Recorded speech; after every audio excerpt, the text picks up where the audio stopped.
MedTech, a vital frontier. These are the episodes of the podcast, The Circle, on its continuing mission to seek out innovators and thought leaders, to boldly go where no podcast has gone before. The oracles, the prophets, the gurus. It has been so since the beginning of time. If you believe that the world is coming to an end, it becomes a self-fulfilling prophecy. There is not a fixed version of the future. The future is always under construction. You are listening to the luminous voice of Skare Nielsen, keynote speaker and futurist. I'm excited to have her on The Circle. And thank you for having me, Faisal, because I've been looking very much forward to it. So have I. Today, we speak about a sci-fi story very close to my heart. It's really hard to come by people who has the same sort of enthusiasm about Star Trek. Star Trek. It's a story about a utopian future that has shaped many minds.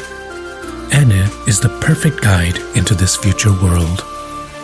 I have been a futurist for 25 years as a professional trade, but I think that I was born a futurist, and I also think that many people all over the world are born futurists. Get ready for an episode I call The Forrest Gump of The Circle. Now, meet Anne.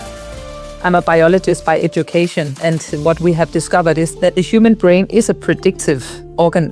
People predict the future all the time, and if you are a futurist, you just have it as a trait. You become really good at it. What we love to do is to tell people that the future is always under construction. It's kind of like an ongoing role play, an ongoing movie that you have to figure out what part you have to play, and it becomes a self-fulfilling prophecy. If you believe that the next big catastrophe is coming, then your character design would be that of a very anxious person that will make a kebab out of your neighbors 2 days into the apocalypse. But if you believe that we are co-creators of our own destiny, that everything is always under construction, and there's this whole story that's playing out, and that we can actually fix the problems that we have, we can build a better world, that is becoming a self-fulfilling prophecy. I have always been very much in love with the people who changed the game. I think it's amazing that since the beginning of time, there's been people, like you and me, who said that, does it really have to be like this? Or can we actually change it? Do we really have to go to war? Is it only women who should stay at home, or could it also be a man? Those people have been the people who have actually propelled us forward. So it's my mission in life is to find those people all over the world and make their little sparks fly and build a fire from that. I speak from pure logic. Well, Star Trek is this super camp series that I think started in the 1960s. And it depicts a world that is in civilization mode 1, which means that it has become full planetary. So when you look at Star Trek and you look at the command bridge, and you are in the 60s, it is so amazing that you have people from all over the world. You have Chinese people, you have Uhura from Africa, you have Tarkov from Russia, you have Captain Kirk from America, you have Vulcan, Spock, who I think maybe he's just neurodivergent, little bit autistic. And you would be Dr. Leonard McCoy, and the doctor was also a little bit of an alcoholic and always very angry. Oh, I find that shocking.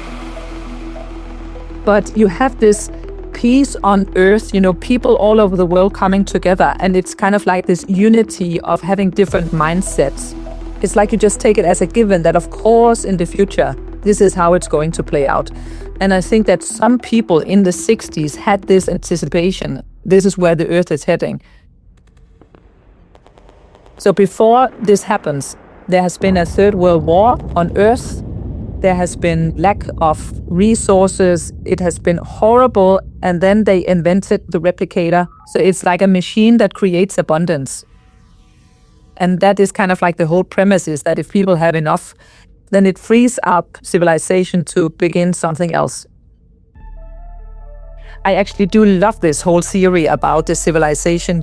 How do you have to evolve as a species on a planet to go out of what is called civilization zero, which is tribal mode, fighting for survival. It's the belief that you have finite resources, you have to build a team, and you have to fight against another team. Your whole game in life is to have power, soldiers, protectionism.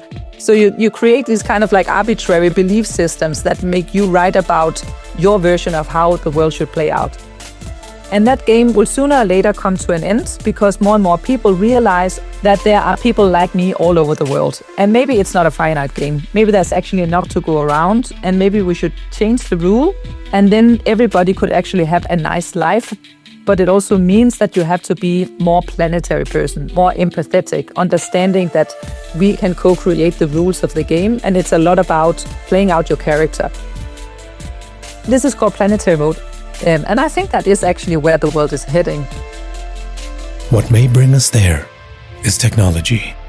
I think that Star Trek has so many interesting stories, side stories, character building, and of course also the whole technology. We know that the iPad, some guy saw that and he thought that, ooh, maybe I should invent that. I think the first Motorola phone also comes from inspiration from Star Trek. I believe it was in the first movie they made where they go back in time, and then they are in present day. And the Dr. McCoy is running around in a current hospital, and he's like, "Oh my God, they're cutting people open. What is this?" And he tries to give people medicine because, of course, in the future you don't cut people open. That's such a Neanderthal way of curing people. And you actually see that also now that you can actually perform now heart surgery on people without cutting them open, which for 20 years back would be like, no, that's science fiction. It's never going to happen. And I really would love to install this mindset in people. Maybe we have to have some sort of magical thinking. Science fiction. So you create fiction. You imagine what it would be like. And then you take it back and then it inspires us. Yeah, wow, yes, of course it could be like this. Fascinating. On Enterprise, you can talk to the computer. That's like the first version of Siri, and you can say, make me a cup of tea, Earl Grey, really hot, that Captain Picard always wants. And then it will bring him that. Your ability to use your futuristic brain to cook up a vision of what you really want, and then for it to materialize, becomes shorter and shorter and shorter. When you move out of tribal and into planetary, that distance between what I can think of and what can really happen becomes shorter and shorter and shorter. So if I wanted a cup of tea like 500 years ago, that would take a really long time. I'm sitting in Denmark and somebody is sitting in India, and I'm like, I would really love a cup of tea. I wouldn't do that because I didn't know that it actually existed.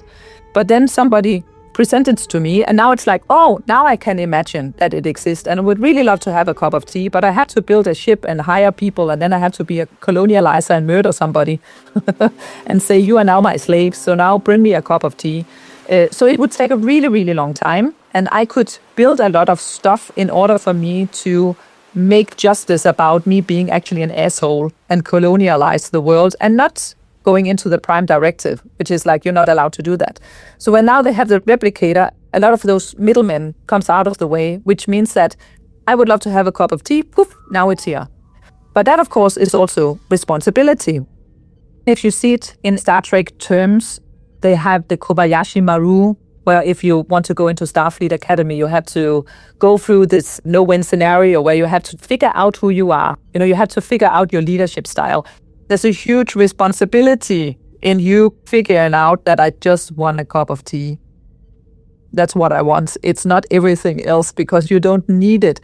In tribal mode, people will cook up all sorts of crazy stuff. And I just want a gun that can shoot in all directions. And I want my enemy to get killed. That's not planetary. It's like, no, that's not what you want. You just want love for your inner child. That is what you want. When do you actually know that you're not a supervillain? Doesn't every supervillain maybe deep down inside think that he's a hero?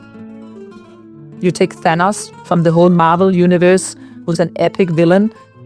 Or you could take Spider-Man. He messes stuff up all the time. right? Is he a superhero or is he a supervillain? What I figured out, Faisal, is that if you're a superhero, you have intentions. If you are a supervillain, you have an end game. So a supervillain would always have like a playbook. I want the things to be like this because I believe that if they're like this, then the world would be better. So it's like Hitler having an end game with the Jews. And then he would say, when we have that stuff under control, then we have a perfect Germany. Or it would be, again, Thanos, who says that I want to snap my fingers and then I want to eradicate half of everything in the universe. And then there will be food for everybody. It's like, did you think it through? And if you can snap your thing, why not just make, expand the universe and make it twice as abundant? Why not do that? Did you think it through? And that is what supervillains don't do. They don't think it through. Take every supervillain in a James Bond movie, and their end game is always something like, I want to destroy the world's economy or take over IT and then destroy stuff, and then everything is destroyed, and then I can have my way. And I want to live deep down on the ocean floor in a glass building and have a cat as my friend. It's like, you did not think that through, did you? So I think it's a really good rule of thumb that if you have an end game, then you are probably on the wrong side of history. This whole kind of like white supremacist way of being in Europe that actually came out of Europe was that we are the grown-ups, everybody else is like a child. So we could go to Africa and take all their stuff and call it colonialism, which is basically good for you because then you have a job. And then you would tell your own cuckoo stories. And what happens right now in the world is that every country that got colonialized is now coming back, not just with a vengeance, but could we have the same as you guys? You actually built the world on our backs, so is it okay that we want that stuff back? And then white people are still like, no, no, because we worked so hard. And it's like, no, you didn't. No, you didn't. So I think it's the same when you talk about AI. It's always a mirror. It's like your child is a mirror of how you behave. The whole world is a mirror that comes back to you. And instead of having, again, we have to figure out and make a playbook, we have this whole manuscript and the end game of how it has to play out. No. But if you have intention, I just want people to be happy. I don't know what it is, but I would like to participate in that. And that is also what Star Trek does, is that we are going where no man or woman has gone before. But we do not know how to play out. We have this prime directive that we are not allowed to mess and stuff. They're allowed to have sex with everybody. Don't know why.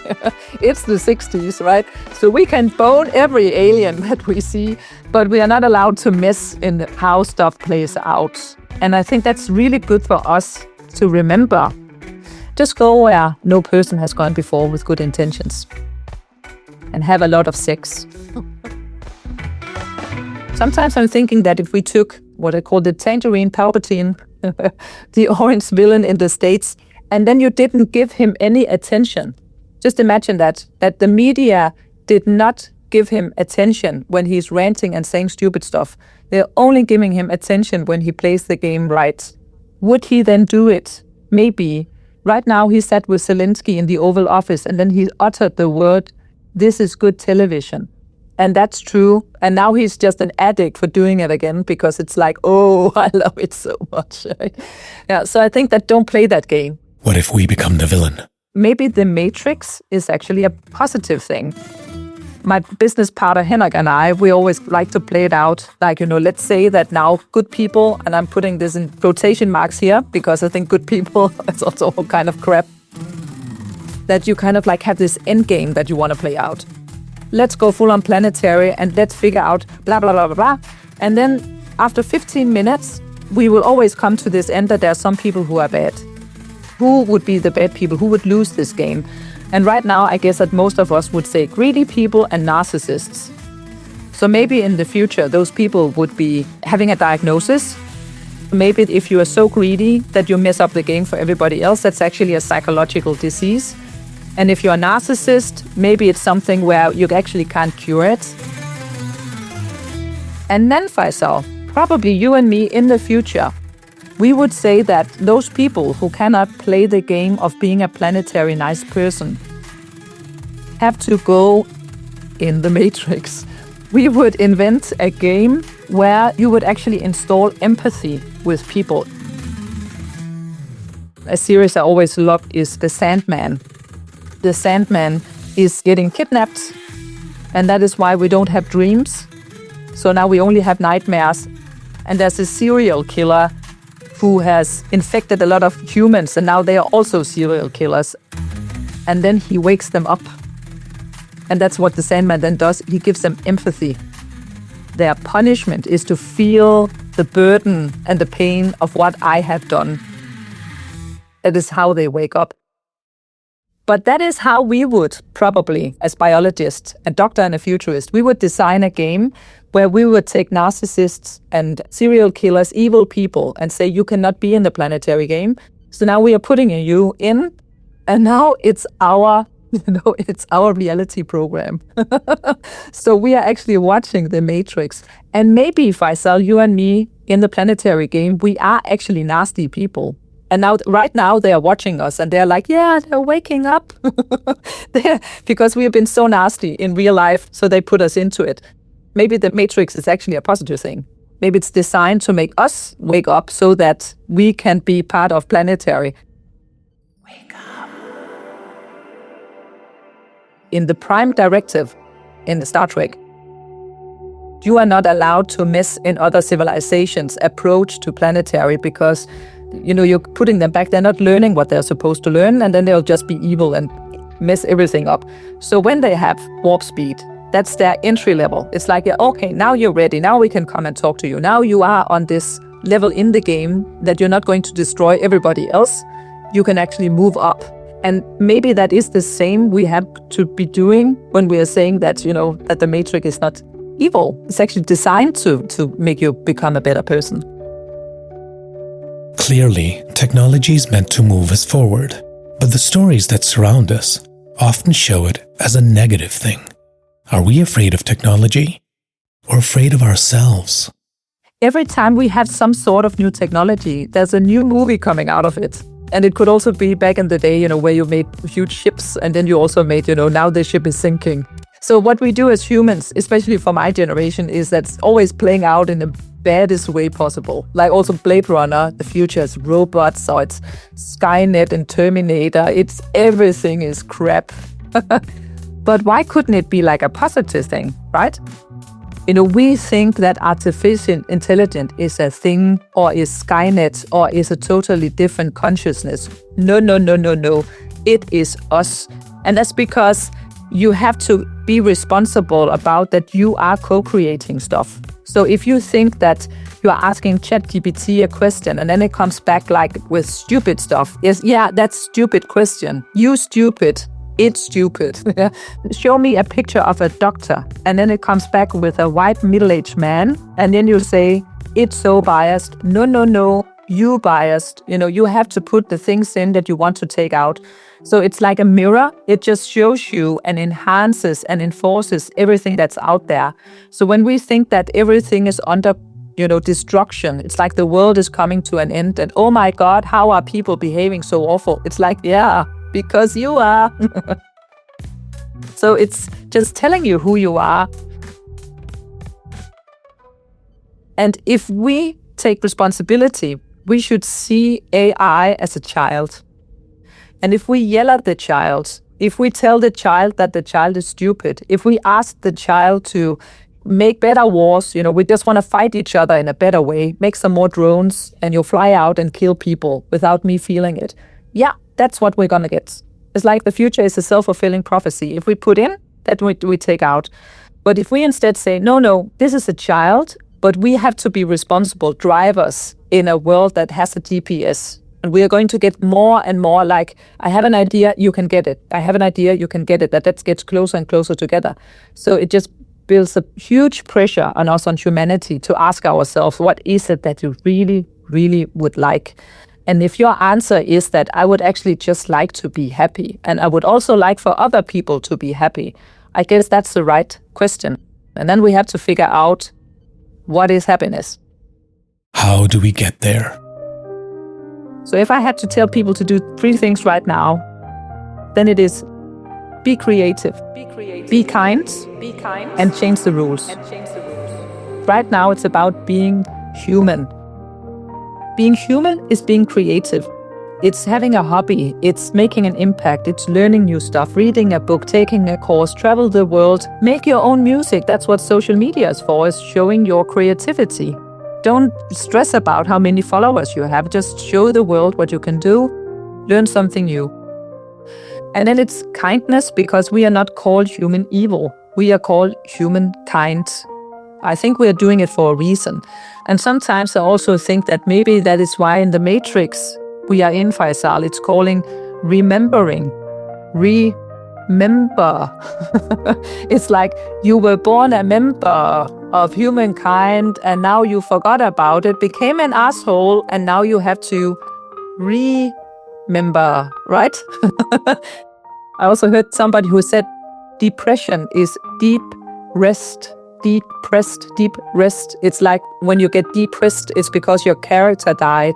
You didn't die, but there's a character you've been playing that needs to die, go to sleep in cryo, and then wake up again, and that takes time. Human kindness, it's to hold the space for that. And then when we see rules that doesn't apply to planetary, then we can change them, like taxing the rich. And we could say that's actually a really good thing to do. And we don't want to invest in war. We want to invest in peace. So I think that energy right now, everybody who works in energy is a peace worker. Energy and the way that we create abundant energy, if you look at the steps that we have to go through, we have to reach a point where energy is a peace project. And again, with the warp speed, right? That maybe that could be it. It's like where we are saying if we reach that level between 0, which is full on tribal, and 1, which is full on planetary and Star Trek, we are actually at 0.76. But the reason why you say 0 is because you're a good person. It's because you are woke. Woke means being awake. It means that you actually were sleeping and now you woke up and you can see the matrix and you become aware of, oh, that's not right, that's not nice, I don't like that. I would actually like to create a world of abundance. I don't know what it is, but I actually do think that people should have rights and we should protect the climate and we should not, fondle people if they don't want to. We should actually behave as grown-ups. And that is actually being woke. And when you do that, all of a sudden you just feel the weight of the world. And everybody does that. And then we can actually say, okay, let's go all in, fix all the world's problem, make a better world. That's actually what we have to spend time with. But so many people today see that. They see that wokeness, and then they feel so much shame inside of them. And they feel this burden, like, I don't know how to carry this because I never had somebody who carried me. I grew up in white supremacist or, toxic Christianity. And it was all about not feeling myself, not being allowed to be gay, not being allowed to be happy in the version I wanted to be happy in. So I do know that that character has to die.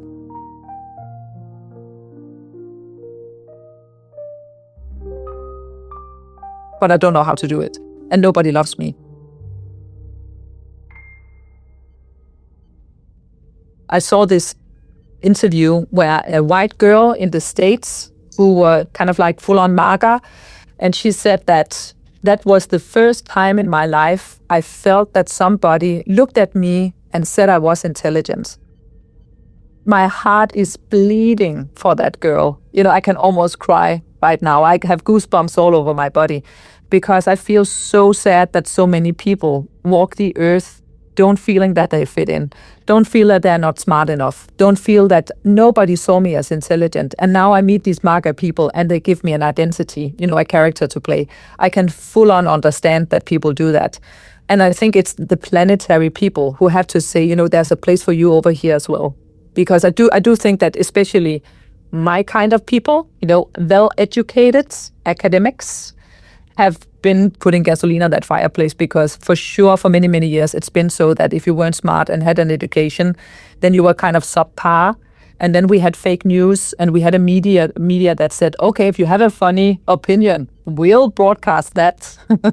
And then all the smart people are like, that's not facts. No, but you're doing fake news. And I remember first time I heard that, when somebody used that word in the Oval Office, who said, that's just fake news, I was like, oh my fucking God.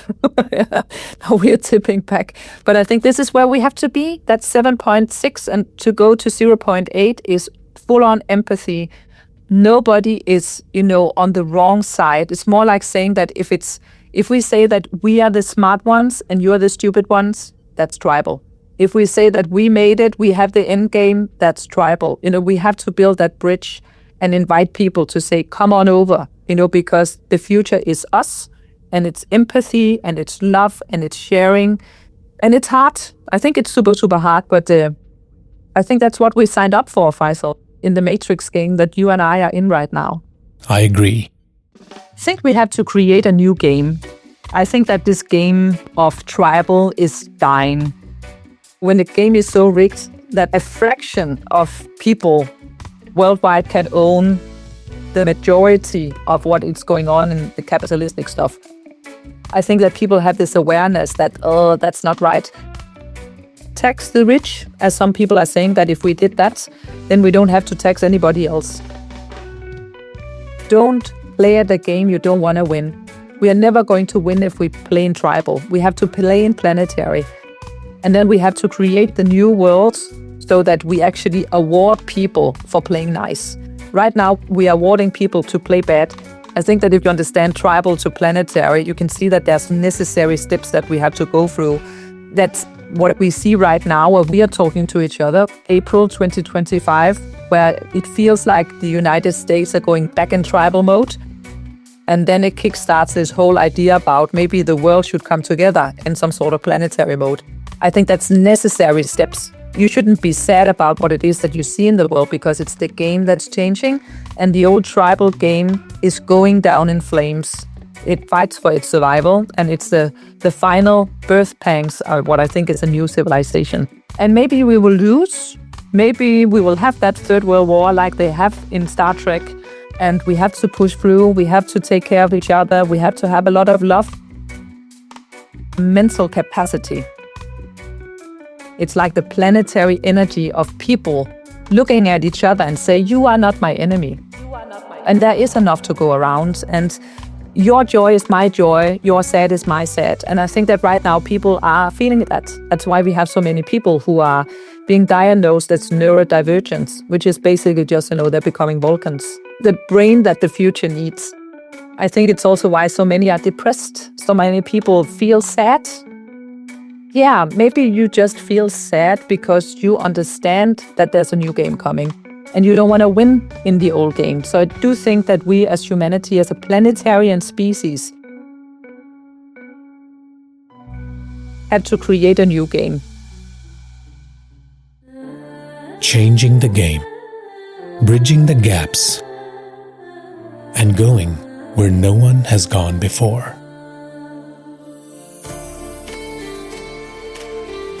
With a little help from technology and stories that lift our spirits.